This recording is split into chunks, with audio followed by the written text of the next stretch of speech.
but guys are attacking it really well. Certainly excited to get back in front of our fans. It's been a while since we've been here, so getting in front of Autzen will be quite the challenge and a good opportunity for us to see where we've improved and continue to get better. Obviously excited to get to play a good Michigan State team, really well coached, do some good things in every phase of the game, so we can open it up from there.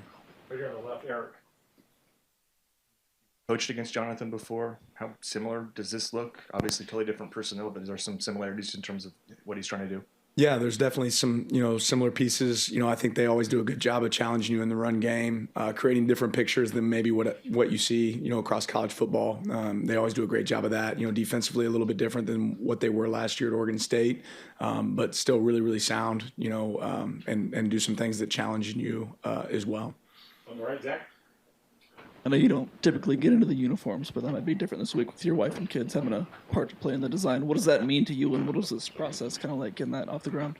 Yeah, really that it kind of sparked as soon as we got here. It was really cool that Nike reached out, about maybe being able to create something. And I know it was really important to my wife that it was something that really honored, all forms of cancer and the people that are surrounded by it. I think every single one of us have all been affected by that. So they took a really cool idea and turned it into something really neat. And I think it'll bring, great awareness and some much needed attention to a terrible disease.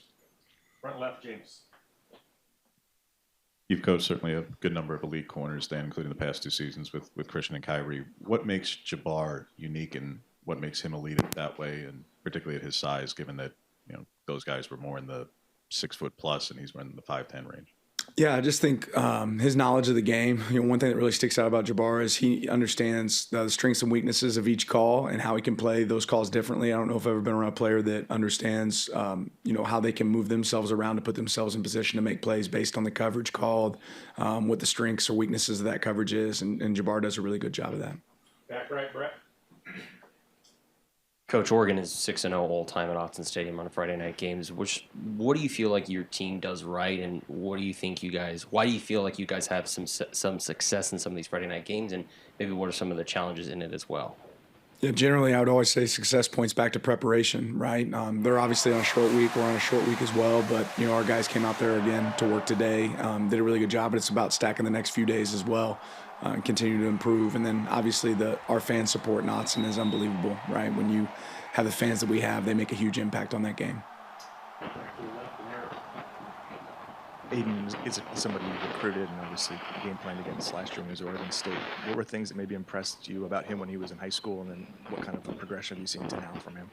Yeah, he's a really talented player. One of the biggest things that sticks out is the way he's able to keep plays alive and continue to make things happen with his legs. Their average depth of target is way downfield, right? They take a lot of shots. They have some wideouts out there that have done a good job winning on the perimeter, and he throws a really good deep ball. So I think those are probably the 2 things that stick out the most is the ability to connect on deep shots, and then his ability to extend plays with his feet. Right, Zach. Everyone playing and coaching this game obviously has history with Friday Night Lights. Do you kind of play into that a little bit, this game not being on a typical Saturday? Yeah, absolutely. Showed a little bit of the Permian football team today in our team meeting. Left, James. What's the credit for the linebacker core's improvement as a whole, Dan? Whereas I'd say it's, at this point, probably the best of your tenure and probably the best of many years before that in terms of not just being top-heavy and relying on one guy, where you're getting it from the top 3 at a pretty elite level right now.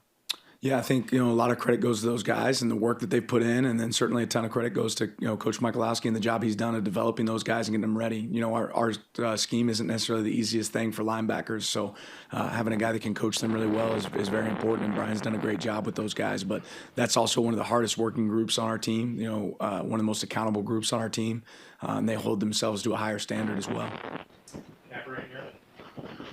Childs isn't the only Oregon State player on this offense. They also have center Tanner Miller and tight end Jack Velling. Just what have you seen from their film so far this season? Yeah, that obviously Jack at tight end has been a guy that they used a lot at Oregon State, and he's still a big piece of their offense right now. They target him a lot. They get him the ball a lot, and so he's a guy that again we're familiar with, and you see some. You're watching film from last year, and you see some similar schemes to what they were running, at Oregon State, still being run now at Michigan State. And then at center, he's a ton of experience Tough player, has done a really good job as well. On the left, Eric. It seemed like this was maybe Poncho's best game playing center. I guess, did you feel similar, or I guess how did you assess his play, and is that where you anticipate him kind of being the rest of the year? Yeah, I thought he played really well. And I think there's several guys that had good games this game. But yeah, I thought Poncho played well, looked comfortable, and I think is that somewhere we'd love to be able to keep him? Yeah, but that's also dictated a little bit by how's the rest of the season go and what's it look like with other people positionally as well. Back left, Matt. Started to see a little bit more of Kyler Casper and Justice Lowe. Just what's been their evaluation through 4 games, and just what are you seeing out of them? Yeah, they're proven to be accountable. Trustworthy guys that do their job. Kyler's become a guy that has a role in the red area for us. Justice, every time we've called his number, he's gone out there and done really what he's supposed to do. And I think if you continue to grow, that you're going to continue to get opportunities. On the right, Zach. I know it's still early in the week, but do you have an outlook for Terrence for this week? Yeah, he practiced today. He'll be ready to roll. Front left, James. We talked about familiarity and guys going against their former teams. What does Derek Harmon's knowledge of their defense, how does that help you guys this week? Since he was there in the spring, it's a little bit different compared to guys who were there a year or two ago. Yeah, there's some, but ultimately on both sides of the ball, there's some familiar faces on both sides of the ball for them and us. And I think that you still got to go out there on the field and execute. Bill, Eric. You guys going to continue to rotate back with quarterbacks in terms of entering in that kind of a situation? Just any comment on Austin over Dante there?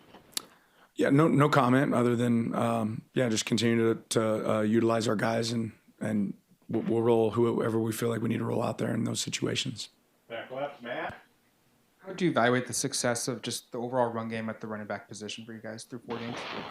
I'd say there's positives and negatives. I still think we're waiting to break some second level tackles. I think that's something that can show up that can create a little bit more, explosive nature in our run game.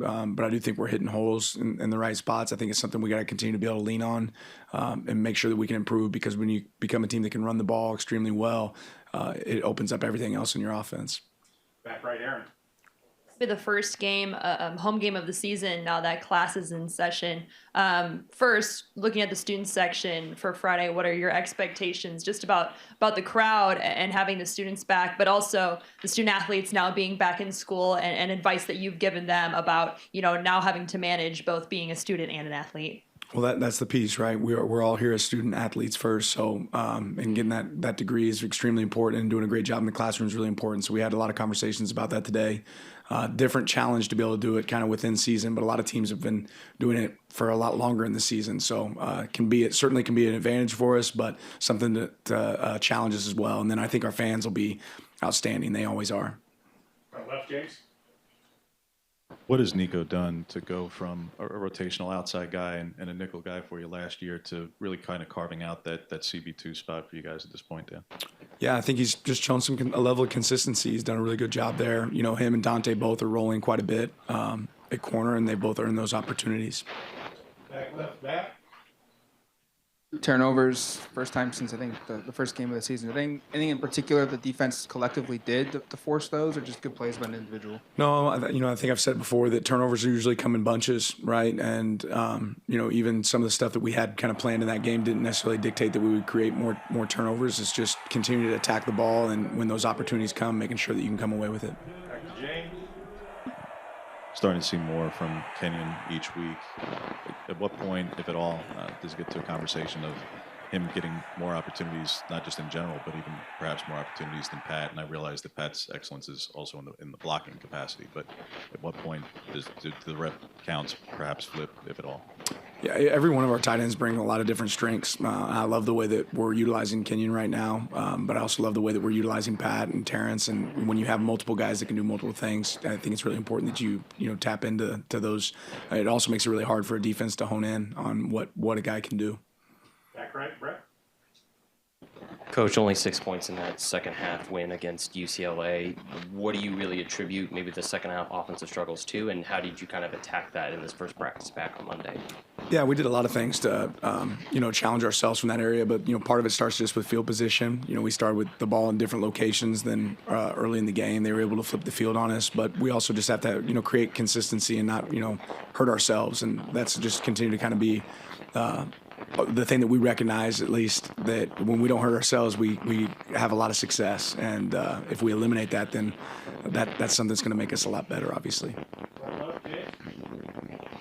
What's the timeline for determining if Matt Bedford will seek a waiver for an additional year, and just how that'll impact not just this year, but also the impact it could have on next season? Yeah, it'll be a conversation we have when it's worth time having that conversation. All the way in the back on the left, Matt. What do you like about Mari Washington lining up in the backfield for you guys on the defense? He's big, he's fast, he likes to hit. All those things I think are fun to see out there on the field. So obviously fun for him to get out there and help us. James. What's allowed Michigan State's pass rush, particularly Bogle and Turner, to be as disruptive as they've been so far? Just athletic players. Like, again, I said they're really sound in their scheme, but they do a good variety of things. But those guys understand obviously what they're supposed to do, and then they have talent. Oh, yeah, where he goes. Thank you.